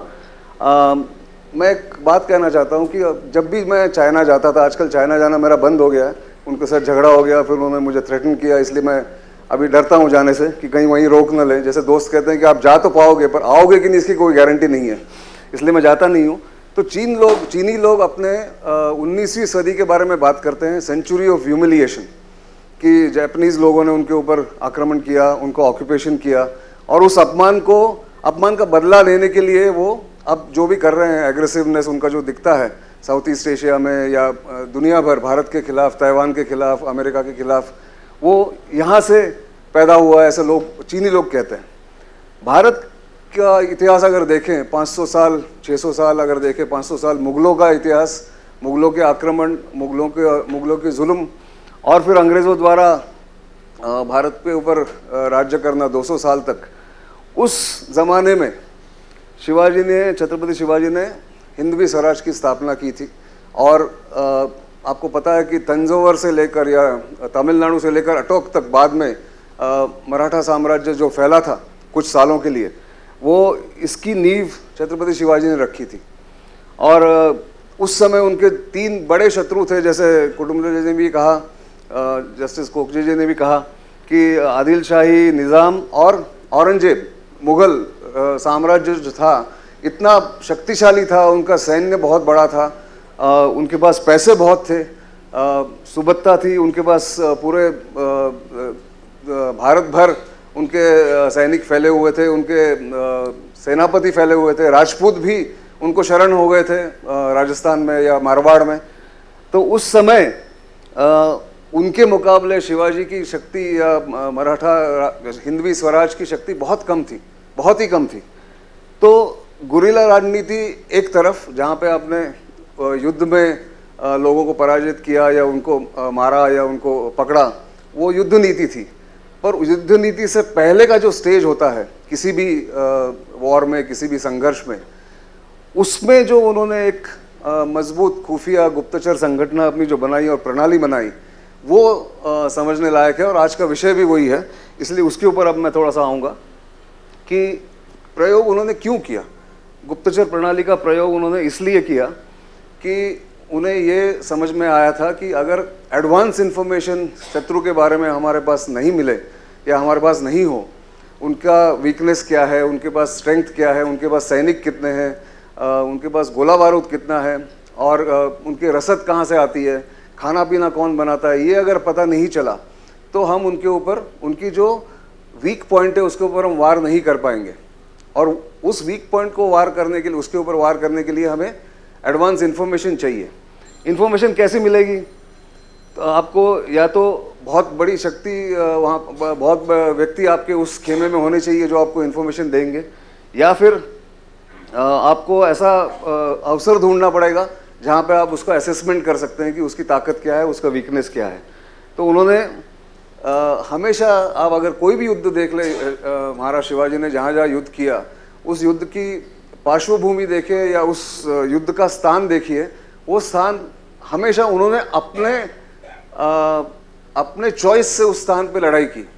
वो कभी शत्रु के खेमे में जाके उन्होंने जो एक्चुअल जो घुड़सवारी पे युद्ध होता था उस समय, वो उन्होंने कभी उनके इसमें उनके अपने संस्थान में या उनके स्ट्रेंथ वाले जगह पे जाके काम नहीं किया। उन्होंने उनको, शत्रु को अपनी तरफ खींचा और ऐसे तरफ खींचा जहाँ पे शत्रु वीक होता है या उसके पास रसद नहीं आ पाती है। तो वो करने के लिए उन्होंने गुप्तचर प्रणाली के द्वारा ही जानकारी मिलाने की कोशिश की, मिलने की कोशिश की, और उसमें बहुत सफल रहे। कैसे सफल रहे ये देखिए। तो उनका जो गुप्तचर प्रमुख था, आपने ये नाम तो सुना ही है, भैरजी नायक, और इनके एक बाद में एक डेप्यूटी भी इनके आए थे जो इनके सहायक थे, यशाजी कंक। तो इन्होंने बहुत शिवाजी महाराज की मदद की, उनके सेना की मदद की। वो एक बहरूपिया थे, अलग अलग रूप धारण करते थे, वेश अलग बना के कहीं भी वो पहुंच जाते थे, उनके लोग पहुंचते थे, निपुण थे। वो मुख्य जासूस थे शिवाजी महाराज के, और उस भूमिका में उन्होंने कई ऐसे काम किए जो आज भी लोगों को आश्चर्य होता है कि उस समय जहाँ पे आपकी कम्युनिकेशन फैसिलिटी, जैसे कोकचे जी ने कहा कि कम्युनिकेशन नहीं था, सैटेलाइट नहीं था, फ़ोन नहीं था, उस समय वो ये जानकारी कहाँ से लाते थे और कैसे पहुँचाते थे समय समय पर। तो ये बहुत देखने लायक चीज़ है। तो उन्होंने क्या किया था, उन्होंने 3 तरह के लोग अपने मुखबिर बनाए थे। अपने कई एक 50 से 60 लोग अपने जो बिल्कुल वफादार, टोटली लॉयल जो उनके मुखबिर थे, वफादार सैनिक थे, उनको रखा था first layer of intelligence operations. दूसरा जो उस समय व्यापार करने के लिए कई व्यापारी दुनिया भर या भारत भर घूमते थे, एक क्षेत्र से दूसरे क्षेत्र जाते थे, तो उनको अपने पेरोल पे ले लिया समझ लीजिए, या उनको अपने तरफ आकर्षित करके कई बार उनके आज का जो शब्द है आजकल नेशनलिज्म को अपील करके उन्होंने अपनी तरफ खींच लिया था उनको। कभी उनको मुबदला भी देते थे, पैसे भी देते थे। और जो पूरे इलाके में फैले हुए जो ग्रामीण थे, जो वहाँ के सिटीजन्स थे, जो भी रहिवासी थे उस इलाके में, पहले तो शिवाजी के छोटा सा जो इलाका था मावड़ का या महाराष्ट्र के 6 जिलों का जैसे इन्होंने जिक्र किया, वहाँ पे जितने ग्रामीण थे उनको मोटिवेट किया, उनको कहा कि हमें कैसे रेजिस्ट करना पड़ेगा बड़ी शक्तियों को, और बड़ी शक्तियों को अगर हमें उनका मुकाबला करना है तो आपको हमारी कैसी मदद करनी पड़ेगी। तो ये जन जागरण किया। ये शिवाजी का, उनका अपना व्यक्तित्व ऐसा था कि उसके कारण लोग इंस्पायर भी होते थे, पर उसको फॉलो अप करने का काम भैरजी नायक और उनके लोगों का था। ये बहुत यहाँ एक ब्रिटिश हिस्टोरियन थे ग्रैंड डफ, जो सातारा में रेसिडेंट थे, अंग्रेज़ी इतिहासकार, वो कैप्टन थे वैसे अंग्रेज़ी सेना में। तो उन्होंने शिवाजी और हिंदवी स्वराज के बारे में एक किताब लिखी हुई है, उसमें इस सब का उल्लेख है। तो भैरजी से मार्गदर्शन, एक डायरेक्टिव जाता था जो पूरे इलाका में फैलता था, पूरी समाज में फैलता था, और फिर वहाँ से जो भी जानकारी आती थी उसको, जैसे आजकल के ज़माने में उसको कहते हैं कि there is one thing to collect information. आपको बहुत जानकारी मिल गई, देन नेक्स्ट स्टेप होता है डिस्टिल करना उस जानकारी को, उसमें चुन चुन के जानकारी कौन सी महत्वपूर्ण है कौन सी नहीं है उसको पहले अलग अलग करना, और फिर उसका एनालिसिस या असेसमेंट करना, ये जो आजकल करते हैं गुप्तचर संगठनाएं, हमारे RNAW हो, MI5 हो, CIA हो, उनके यहाँ दो वर्टिकल्स होते हैं इन आजकल के मॉडर्न संगठनाओं में। एक होता है ऑपरेशंस, दूसरा होता है एनालिसिस। तो ये उस समय उन्होंने किया था कि रॉ इन्फॉर्मेशन आई जो बिल्कुल कंफर्म नहीं है, उसको लाया, फिर हेडक्वार्टर में बैठ के या उनके खेमे में बैठ के उसका विश्लेषण किया या उसको अलग किया, फिर विश्लेषण किया, और फिर उसकी क्या उपयोगिता है शिवाजी महाराज के रणनीति के लिए, वही जानकारी सिर्फ वो शिवाजी महाराज को या उनके सेनापति को देते थे। हाँ, तो जैसे मैंने कहा कि निर्देश देते थे और फिर उसकी जानकारी इकट्ठा होती थी, तो उसमें भी जानकारी गलत नहीं हो या असेसमेंट गलत नहीं हो, इसके लिए उनकी एक सिस्टम थी। उन्होंने एक वो अपनी सिस्टम बना ली थी कि जो आर्यभट्ट या चाणक्य जी ने पहले कहा था कि एक स्रोत से आप, एक सोर्स से आप जानकारी अगर लेते हैं तो उसकी पुष्टि अगर दो और लोग नहीं करते हैं तो उस जानकारी का कोई महत्व नहीं है। जो हमारे जर्नलिज्म में हम जब मैंने शुरुआत की थी तो हमें भी कहते थे कि if you got information, check it, cross check it, double check it.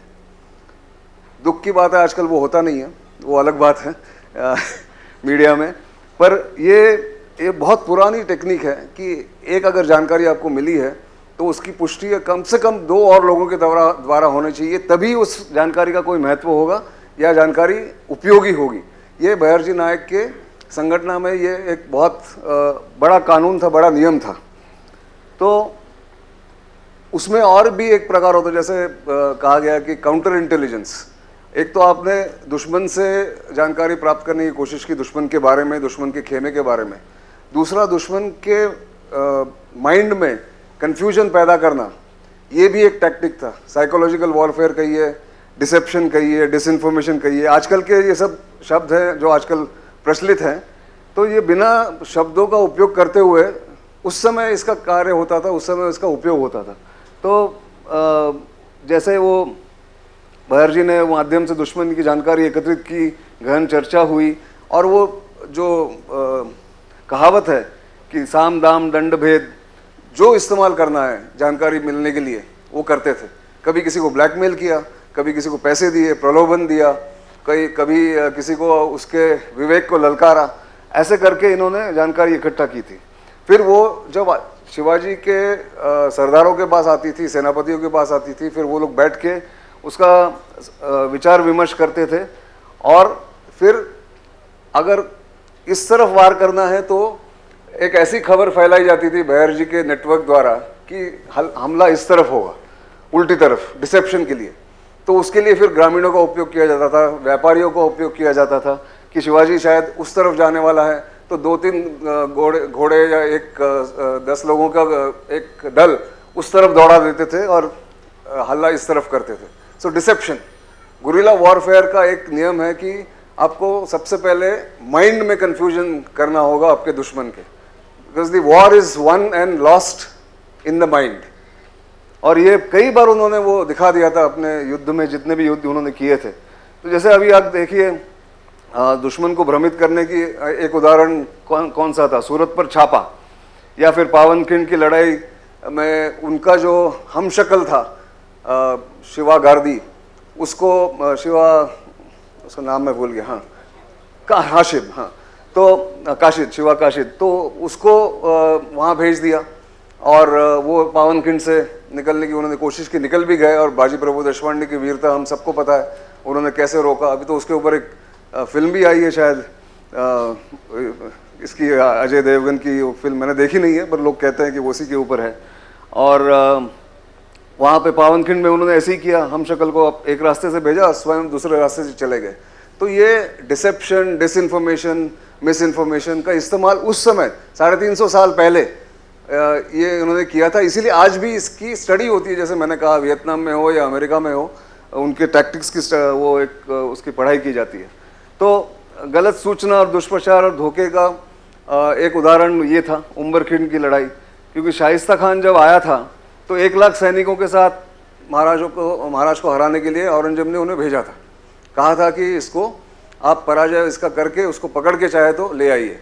और 3 साल आपको सबको ज्ञात है कि 3 साल पुणे में उसने अपना खेमा जमाया था, डेरा जमाया था और बहुत लूटपाट की थी उसमें पुणे में। तो उन्होंने पहले सबसे क्या किया कि उसको करतलब खान को गलत सूचना दे दी और वो जानते थे कि खंडाला घाट में अगर वो आ गए तो पूरी की पूरी सेना एक साथ, हाथी घोड़े ऊंट सब जा सकते हैं, पर अगर वो उम्बरखिंड की तरफ चला जाए जहाँ पे सिर्फ एक घोड़ा या एक हाथी एक बार जा सकता है या सैनिकों की एक टुकड़ी जा सकती है और ऊपर से या बाजू दोनों तरफ से उसके ऊपर वार किया जा सकता है, तो उन्होंने उनको गलत सूचना दी कि शिवाजी उम्बरखेड़ की उस तरफ है। तो करतलब खान उस तरफ गया अपनी सेना लेकर, शाइस्ता खान यहाँ बैठा रहा और फिर वो लाल महल पर छापा, आपको पता ही है कि कैसे वो शादी के एक बारात में भेष बदल कर गए और सर्जिकल स्ट्राइक किया। बहुत अच्छा शब्द आपने यूज़ किया कि सर्जिकल स्ट्राइक किया, अंदर चले गए विवाह समारोह के अवसर पर और वो उसका बेटा एक मारा गया शाइस्ता खान का वहाँ पे। और उसके बाद जो युद्ध हुआ उसमें इतनी लूट हुई, मतलब इतने लोग मारे गए शाइस्ता खान के, क्योंकि मॉरल उन्होंने डाउन कर दिया था। महाराज ने उनके सैनिकों का जो मनोबल था उसको खच्ची कर दिया था, उसको बिल्कुल तहस नहस कर दिया था। इसीलिए वो 4 दिन में पुणे छोड़ के या महाराष्ट्र छोड़ के वापस चला गया। तो 1 लाख की सेना कहाँ और ये 15,000 की इनकी टोटल सेना कहाँ, इसको जिताने में जो गुप्तचर संगठनों का, उनकी जानकारियों का और उनके डिसेप्शन का जो हाथ है, उसकी कोई तुलना आज तक मैंने वॉर्स और कॉन्फ्लिक्ट स्टडी की है उसमें कहीं नहीं है। इतना जो डिस्प्रपोर्शनेट एक कंपैरिजन अगर आप देखें, 1 लाख और 15,000, और 1 लाख के पास इतनी संपत्ति थी, इतना पैसा था, इतना गोला बारूद था जो इनके पास बिल्कुल नहीं था। तो शिवाजी की और एक खासियत थी कि वो बहुत स्विफ्टली घोड़सवारी करके जो डिस्टेंस कवर करने में उनकी जो माहिरता थी, वो बड़े बड़े मुग़ल सैनिकों के मुग़ल सेना के पास वो बिल्कुल हासिल नहीं था, उनके पास वो कौशल ही नहीं था। और एक मैं बात कहूँ, मैं जब श्रीलंका गया था 2006 से 2009 के बीच में, LTTE का जब पराजय हुआ वहाँ पे तमिल टाइगर्स का, तो तमिल टाइगर्स ने, आपको याद होगा 1987 से 1990 में जो इंडियन पीस कीपिंग फोर्स जो गया था भारत की तरफ से, उसको जब हराया था तो उन्होंने क्या टैक्टिक अपनाई थी, बिल्कुल शिवाजी महाराज की जो टैक्टिक्स थी कि स्विफ्टली रेड करो, जंगल में घुस जाओ, वहाँ गुम हो जाओ, और हम अपने रणगाड़े लेकर, अपनी टैंक लेकर वहाँ गए थे, भारतीय सेना वहाँ गई थी। तो तब पराजित होना पड़ा था भारतीय सेना को, आपको पता है 1200 सैनिक हमारे मारे गए थे। पर 2006 से 2009 के बीच में जब श्रीलंका के सेना ने जब तमिल टाइगर्स को हराया, उस समय उन्होंने उनके ही गुरिल्ला टैक्टिक्स को उपयोग करके उनको हराया। तब तक LTTE एक सेना बन चुकी थी, कन्वेंशनल सेना बन चुकी थी, उसकी मूवमेंट में बाधा आ गई थी, वो बहुत उनकी बड़ी सेना हो गई थी और वो कन्वेंशनल टैक्टिक्स अपनाने लग गए थे। तो श्रीलंका के जो अधिकारी थे वो मुझे कहते थे उस समय कि हमने ये सब भारत के जो टैक्टिक्स थी, जो भारत ने उस समय भारतीय सेना ने अपनानी चाहिए थी, वो नहीं की थी, पर हमने अपनाई और उनको हराया। तो ये इसके जो मतलब इसके ओरिजिनेटर आप कह सकते हैं गोरिल्ला वॉरफेयर के छत्रपति शिवाजी थे, और उसका जो बेसिस था सबसे बड़ा वो था गुप्तचर संगठन का, क्योंकि उनके जो एडवांस जानकारी आती थी उसी के बेसिस पे वो युद्ध करते थे।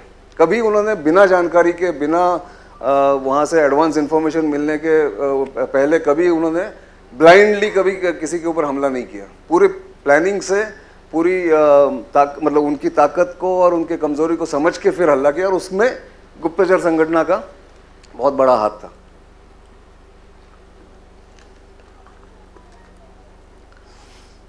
थोड़ा सा आगे चलते हैं।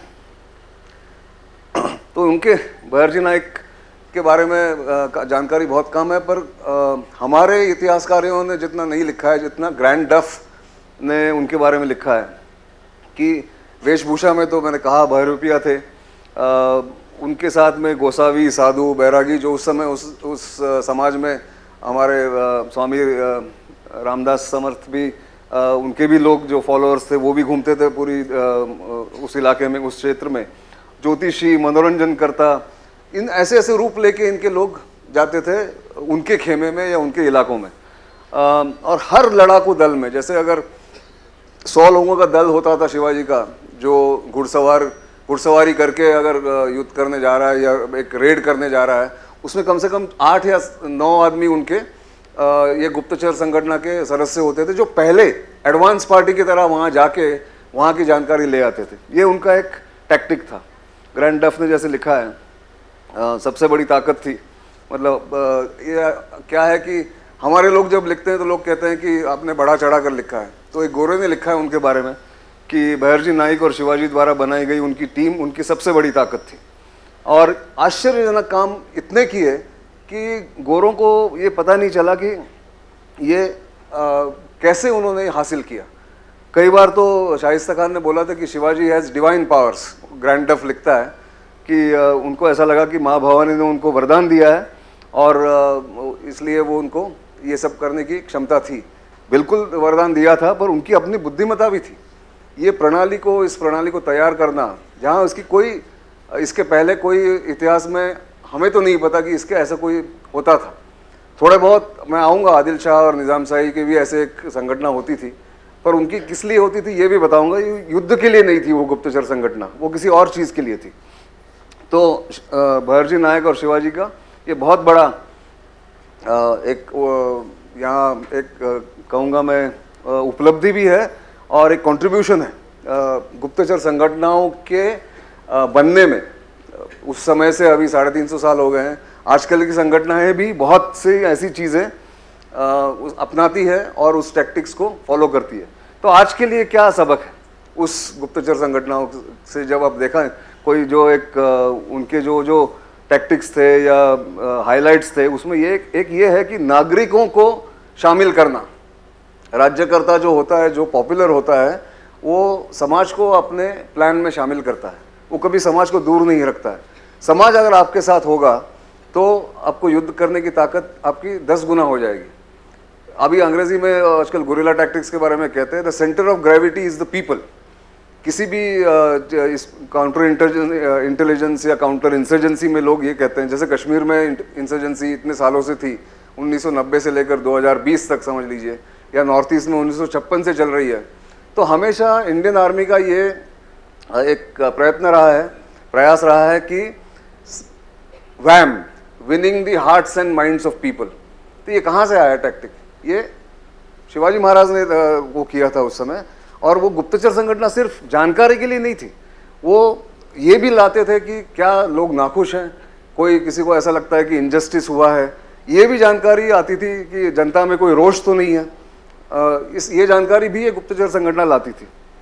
तो जदुनाथ सरकार और ग्रैंड डफ दोनों ने कई अवसरों पर इसका उल्लेख किया है कि महत्वपूर्ण घटनाएं जितनी भी हम शिवाजी महाराज के जीवन में देखते हैं, इतिहास में देखते हैं, सबसे पहले अभियान जो होता था, जो ये टोही जाती थी या जो गुप्तचर संगठनों के सदस्य जाते थे, उनके माध्यमों द्वारा किया गया था। और ये उपलब्ध खुफिया जानकारी पर ही उनका कैंपेन होता था, उनका युद्ध करने का निर्णय जो होता था इसी के ऊपर निर्भर करता था।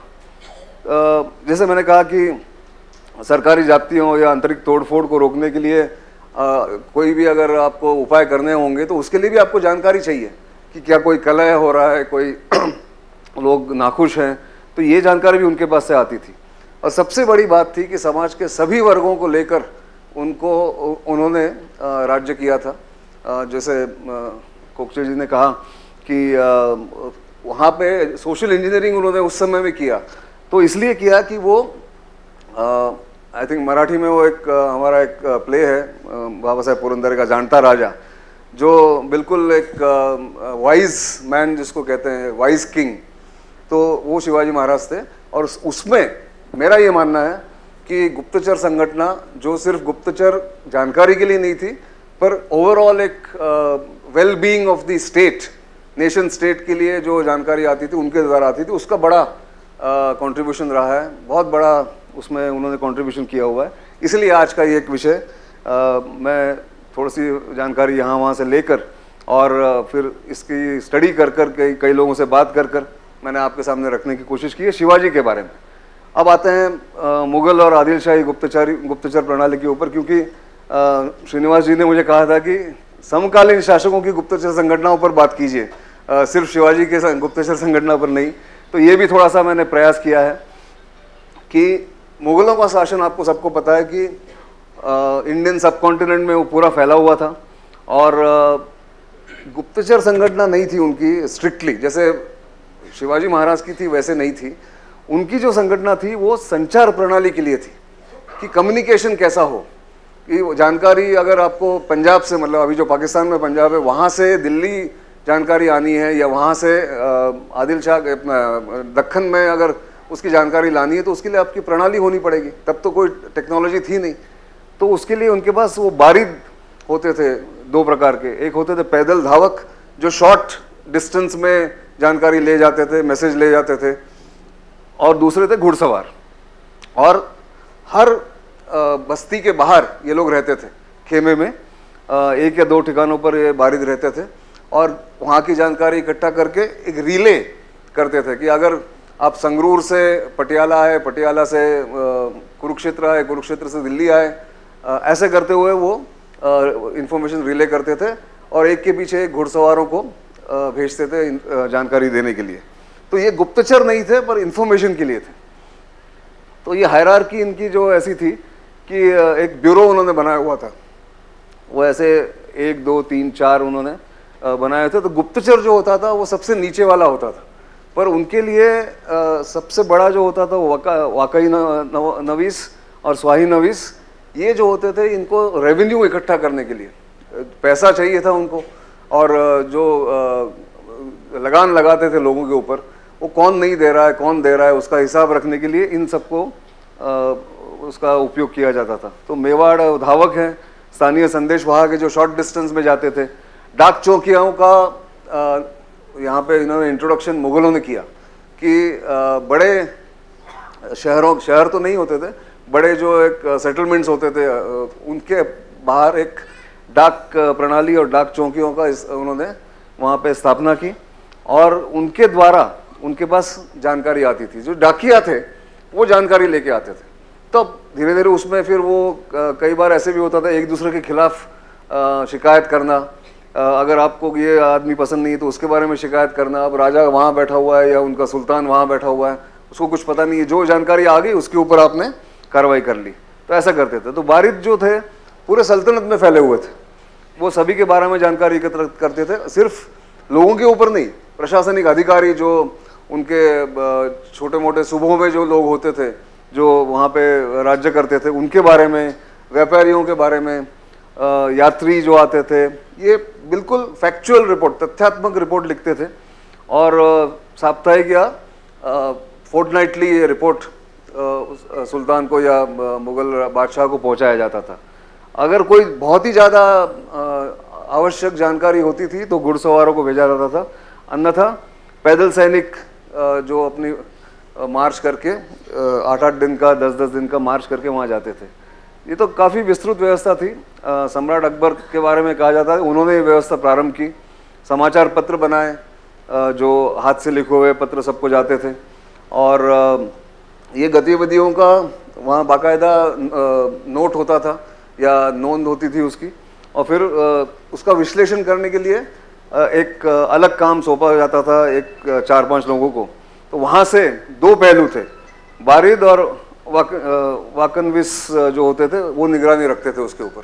ये उनकी व्यवस्था ऐसी थी।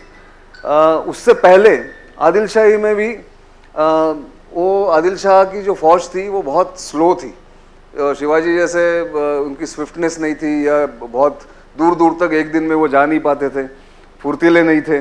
आरामदेह साम्राज्य था आदिल शाह का, और इसीलिए नागरिकों की तुलना में उनको कहाँ से रेवेन्यू मिलेगा, कहाँ से पैसा मिलेगा, उसमें ज़्यादा इच्छा थी, ज़्यादा जानकारी उनको चाहिए थी। इसलिए लोगों के कल्याण में उनको कोई रुचि नहीं थी, वो अय्याश थे और इसलिए पैसा चाहते थे हमेशा। तो इसलिए उन्होंने बुद्धिमत्ता के पहलू पर या इंटेलिजेंस पर कभी ध्यान नहीं दिया, इसलिए उन्होंने कीमत भी चुकाई और शिवाजी महाराज उनको पराजित भी कर सके। और वहाँ पे जितने भी युद्ध हुए, वहाँ पे जितनी उनकी गफलत हुई, जितनी कमज़ोरी थी, वो सब सामने आ गई, सब बाहर आ गई। तो वो व्यवस्था कोई किसी ने अभी तक एम्यूलेट नहीं की है। वो जो ब्रिटिश लोगों ने कोशिश की थी लगान को कलेक्ट करने के लिए, लोगों की जानकारी इकट्ठा करने के लिए, कहाँ फसल ज़्यादा होती है, कहाँ नहीं होती, ये सब करने के लिए, उसको पूरे आगे जाके कोई काम नहीं आया। तो ये थे उस समय समकालीन लोगों के दो पहलू। मुग़ल थोड़े से ऑर्गेनाइज थे आदिल शाह से ज़्यादा, पर आज भी जैसे मैं फिर दोहरा रहा हूँ कि शिवाजी महाराज के गुप्तचर संगठन के जो गुणगान गाए जाते हैं या उससे जो लोग एक टैक्टिक्स अपनाते हैं या उसमें लेसन्स लेते हैं, ये देखने लायक है।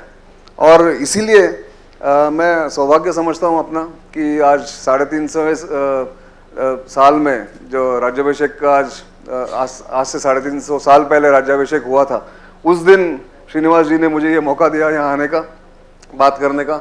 ये मेरा विषय देखा जाए तो डायरेक्टली नहीं है, पर आपके कारण मुझे ये पढ़ाई करने का मौका मिला, रिसर्च करने का मौका मिला, और आपके सामने मैंने इसकी जानकारी प्रस्तुत की, आपसे शेयर किया। कोई अगर चूक भूल हुई हो तो माफ़ कीजिए, पर इतना ही कह के मैं यहाँ इस भाषण को समाप्त करता हूँ। धन्यवाद।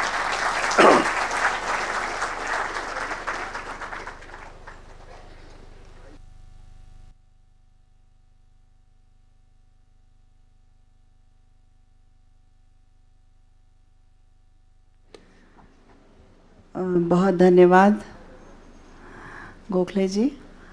बहुत सारी जानकारी आपने पावर पॉइंट प्रेजेंटेशन के माध्यम से हम लोगों को दी। निश्चित रूप से बहुत सारी चीज़ें सीखने योग्य है, समझने योग्य है। सभागृह में यदि कोई कुछ प्रश्न है आपके अगर कार्यक्रम से संबंधित या जो आपने, तो हाँ जी कृपया। कई सारी चीज़ें जो आज गोखले जी ने बताई, कई बार हम फिल्मों में भी वो चीज़ें देखते हैं इस तरह की, जब कुछ देशभक्ति वाली फिल्में होती हैं तो जो आपने बताया वो चीज़ दिमाग में आ जाती कि यार हाँ इस तरह से होता था। और पर्टिकुलर जो गुप्तचर होते हैं, एक जो आपने बहिर जी का भेस बदलने वाला जो बताया है, किस तरह हो जाते हैं या किस तरह से उनको यहाँ बोलते हैं ना कि शेर इधर है लेकिन उसको इधर भगा दिया, इस तरह से जो रणनीति होती है वो जो आपने बताया तो संज्ञान में आती है कि हाँ इस तरह से होता होगा निश्चित रूप से। जी प्रश्न लेने से पहले एक बात सिर्फ कहना चाहूँगा कि काफ़ी लोगों के आजकल हमारे फिल्मों के कारण एक इमेज है कि जेम्स बॉन्ड जैसे गुप्तचर होते हैं या स्पाइज होते हैं, पर एक्चुअली कहा जाए तो जो स्पाई होते हैं वो बिल्कुल हमारे बीच में समा जाए, जिसके बारे में बिल्कुल समझ में नहीं आया कि ये स्पाई है, उसका व्यक्तित्व जो होता है वो बिल्कुल ऑर्डिनरी आदमी जैसा या औरत जैसा होता है, और इसीलिए तभी वो सक्सेसफुल हो सकता है। If he stands out in the crowd then is not a good spy. तो ये एक बहुत बड़ा एक आपको मतलब ये कौशल होना पड़ेगा कि कैसे आप मर्ज करते हैं सोसाइटी में। जी सर, चे गुवेरा की एक बुक है गुरिल्ला वॉरफेयर, उसमें जो वॉरफेयर उन्होंने मतलब टैक्टिक्स अपनाई थी, क्या उसको शिवाजी के गुरिल्ला वॉर लेकिन जो घर के गुप्तचर थे उनके बारे में क्या आप मानते हैं कि संभाजी औरंगजेब के साथ जाके मिले, उसकी सूचना शिवाजी महाराज को 2 दिन बाद मिली, तो इसके बारे में क्या आपका या घर की राजनीति जो थी उसके बारे में क्या अनभिज्ञ थे या अनभिज्ञ होते नहीं होते तो कुछ कर नहीं पा रहे थे, इसके ऊपर आपका क्या? इसके बारे में एक लेख मैंने पढ़ा है, मुझे इतनी जानकारी मेरे पास है नहीं, पर एक जो लेख मैंने पढ़ा है वो पुत्र मोह के कारण उन्होंने उसको दुर्लक्षित किया। संभाजी के बारे में जो उनको जानकारी किसी ने दी थी तो उन्हें विश्वास नहीं हुआ बिल्कुल, और इसलिए उन्होंने उसके ऊपर कोई कार्रवाई नहीं की। पर उससे पहले मतलब संभाजी के जन्म से पहले जो भी जितनी भी उन्होंने कार्रवाई की, जितने भी युद्ध किए, उसमें 2-3 ऐसे उदाहरण देते हैं लोग, ग्रैंड डफ के किताब में है, जो काउंटर इंटेलिजेंस का सक्सेस था कि घर के भेदी जो हैं उनको उनके ऊपर ध्यान देना और उनको ध्यान दे के उनको शिक्षा करना, जो एग्जाम्पल एक बनता था वो उन्होंने किया है। एक 3 एग्जाम्पल उस ग्रैंड डफ के इतिहास में वो है, वो इस बार मैंने नहीं कहा इसमें वो, पर वो आप सही कह रहे हैं कि वो भी सक्सेसफुल था उनका। उनको पता था कि अगर घर में कोई भेदी हो और ये अगर जानकारी उनके पास चले जाए तो फिर तो उनका खात्मा ही हो जाता, क्योंकि इतने वीक थे कंपैरिजन में, इसलिए वो उसके ऊपर भी ध्यान दिया करते थे। जी पीछे शिक्षा। अच्छा हाँ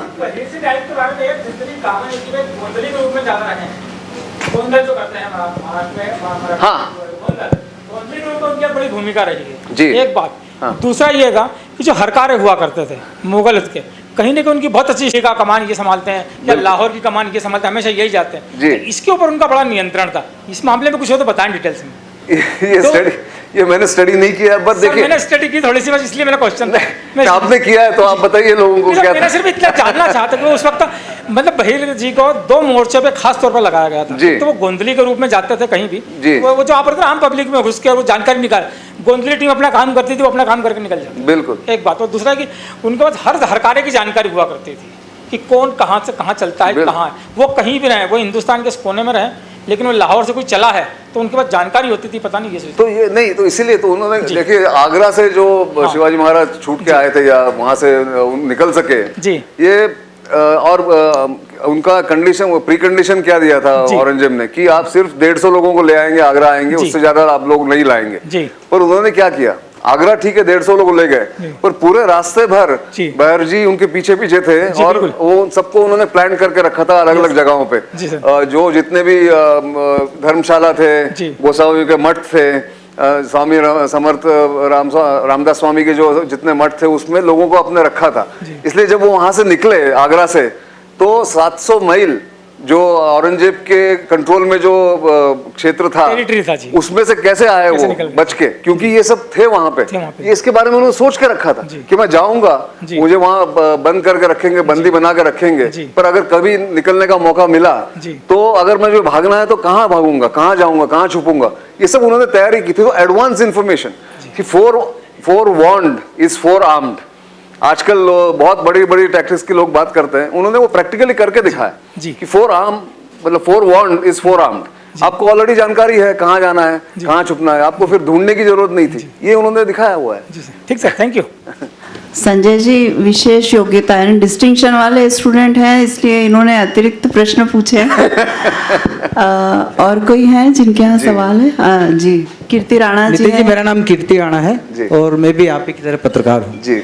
मेरा निवेदन ये था कि मेरे छोटे छोटे 3-4 प्रश्न हैं। बाप रे। नहीं, आप जवाब दे देंगे उसका। एक तो ये कि क्या राणा प्रताप ने भी शिवाजी वाली स्टाइल में गुरिल्ला युद्ध किया? ओके। दूसरा कि पेगासस का बड़ा हंगामा मचा है, इस पे आप क्या कहना चाहेंगे? तीसरा कि आपने बताया था कि जब भारतीय सेना श्रीलंका में गई थी 1200 सैनिक हमारे शहीद हुए थे जी। तो क्या उन सैनिकों को शिवाजी वाली गुरिल्ला युद्ध की जानकारी नहीं थी, जो कि फिर बाद में श्रीलंका वाले सैनिक यहाँ आए और उन्होंने कहा कि हमने शिवाजी वाली अपनाई? और चौथा ये कि हनी ट्रैप आजकल सेना में बहुत चल रहा है। ये आज की बात नहीं है सर, सेना ट्रैप। मैं अभी उल्टा जाऊंगा, आपके प्रश्नों का उत्तर देने की कोशिश करूंगा। हनी ट्रैप जो है ये आज की बात नहीं है, तो इतिहास में आपको पता है कि कैसे लोगों को मतलब महिलाओं को यूज करके कैसे हनी ट्रैप किया जा रहा था, उसके बारे में मुझे बोलने की जरूरत नहीं है, इतिहास में बहुत नोंद है उसकी। श्रीलंका के बारे में ऐसा हुआ कि जब आप देखिए उसका नाम क्या था, भारतीय सैनिक टुकड़ी का जो गए थे, 3000 सैनिक हमारे जो गए थे, इंडियन पीस कीपिंग फोर्स। तो उनका यही कहना, जब अकॉर्ड बना वो, हाँ शांति सेना थी, 29 जुलाई 1987 में अकॉर्ड हुआ था श्रीलंका का।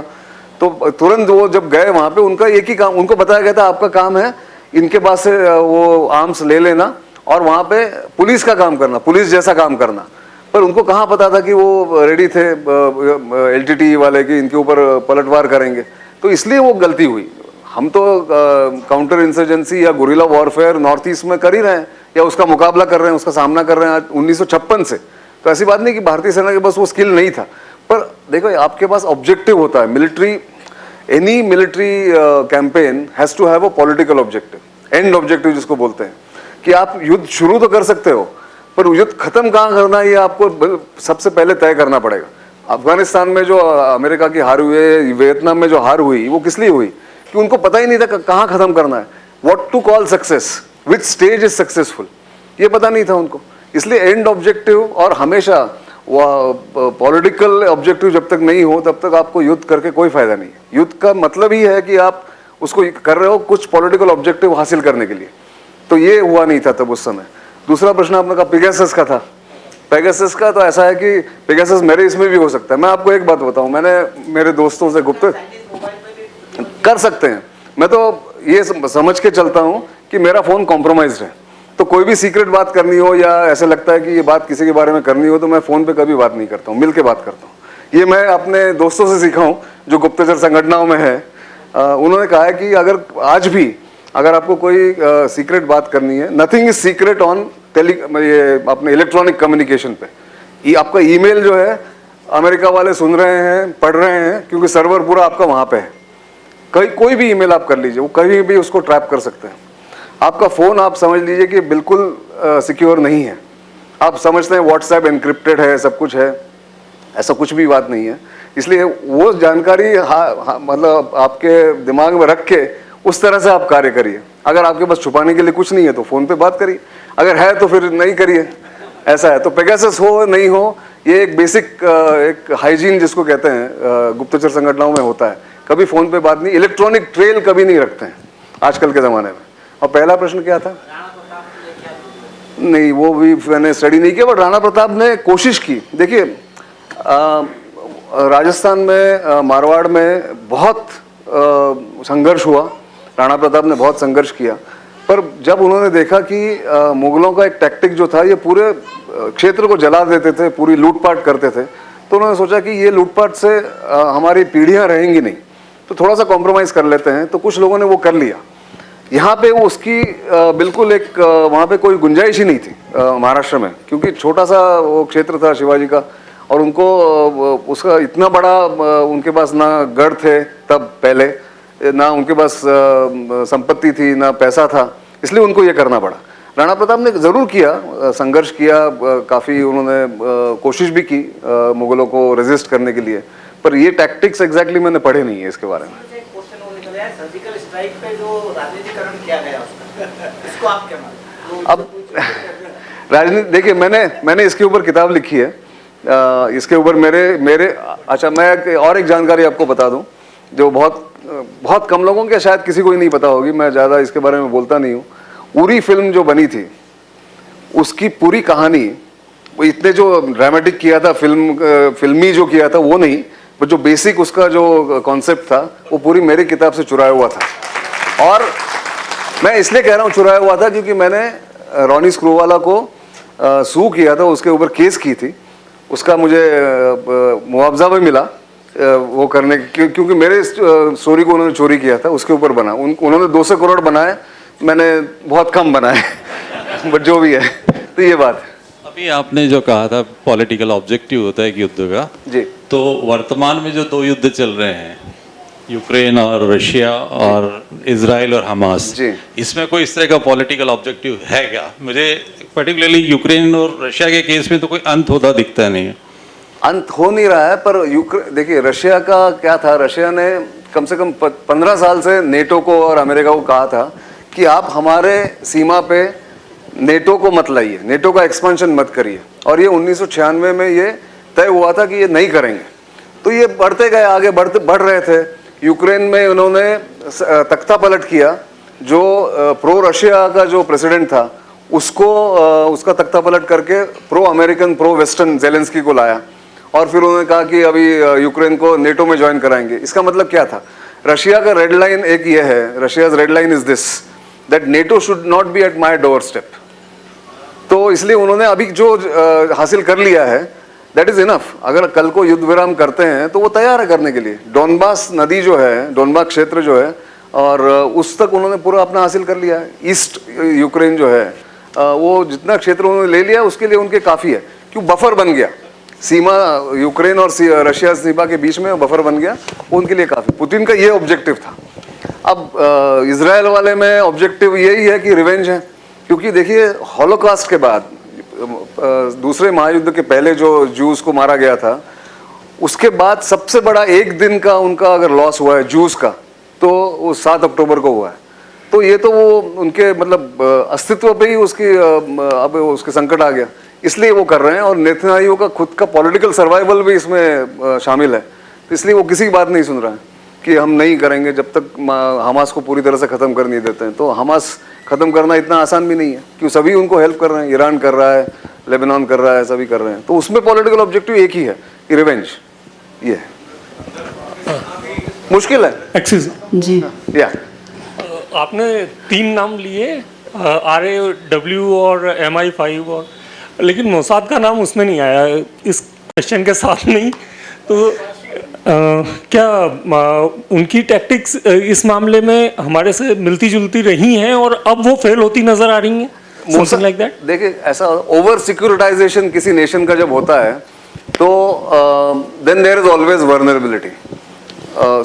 Israel is a completely over securitise state, और उन्होंने टेक्नोलॉजी के ऊपर इतना डिपेंडेंस अपना कर लिया था। उन्होंने कहा था कि हमने surveillance, electronic surveillance Gaza strip में किया हुआ है, कोई भी अगर मिसाइल आती है तो हम उसको मार गिराएंगे, कोई भी अगर वहाँ परिंदा भी पर मारता है तो हम उसको पकड़ सकेंगे इलेक्ट्रॉनिक सर्वेलेंस के द्वारा। पर ह्यूमन इंजीनियरिटी जो होती है ना, वो किसी भी टेक्नोलॉजी से बहुत परे होती है। क्या किया हमास ने, क्या किया, आपको अगर आपने अगर पढ़ा होगा, देखा होगा, हमास ने हैंड ग्लाइडर्स यूज़ किए वहाँ आने के लिए, जो इतने स्लो होते हैं वो रडार में कैद नहीं होते, रडार में उसको डिटेक्ट किया नहीं जा सकता है। इसलिए उन्होंने वो किया, ट्रैक्टर्स लेके आ गए, जैसे लगा कि वो खेती करने के लिए आए, उस सीमा तक ट्रैक्टर्स पे आ गए। और जो प्रोजेक्टाइल्स मिसाइल्स जो उन्होंने की, सोफिस्टिकेटेड मिसाइल्स को रोकने के लिए इन्होंने आयरन डोम बनाया हुआ है, पर जो मिसाइल नीचे आती है, जो स्किमिंग द सरफेस जिसको कहते हैं, वो करके जो आती है उसको डिटेक्ट कर नहीं सके technology. So over dependence on technology, over confidence. और तीसरा यही कि मोसाद का जो इफेक्टिवनेस था, पहले मोसाद के जो ऑपरेटिव्स थे 48 से लेकर 80s तक, वो थे, वो पैशनेट थे, they were part of nation building. अब वो प्रोफेशनल्स बन गए हैं, जो रिक्रूट होते हैं तो नौकरी करते हैं, चले जाते हैं, तो उसमें ये फ़र्क रहता है। जी, मेरा ख्याल है हम प्रश्नकाल को यहाँ समाप्त करें। यदि कोई एक आधी प्रश्न और हो तो बताइए। ठीक है। कोड लैंग्वेज तो अलग अलग तरह की होती है सर।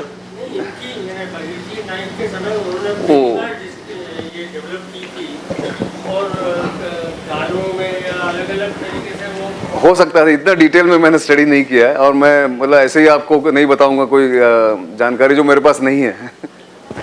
जी धन्यवाद।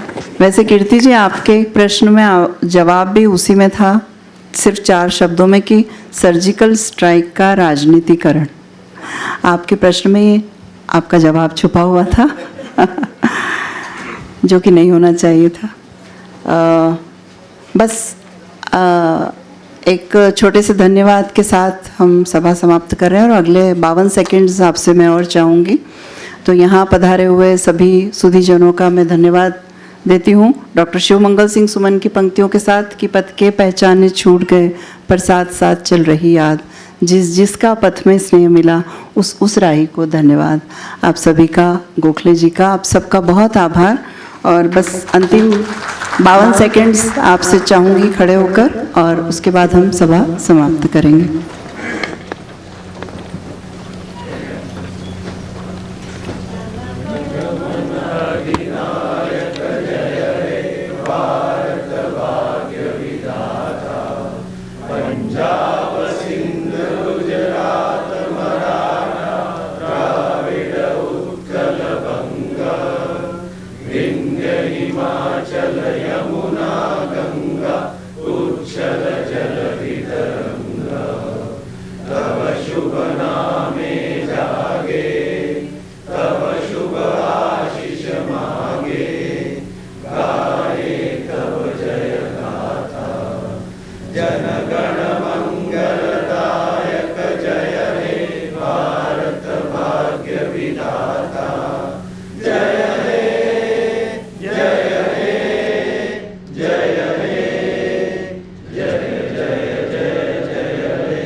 भारत माता की, भारत माता की, भारत माता की। छत्रपति शिवाजी महाराज की जय।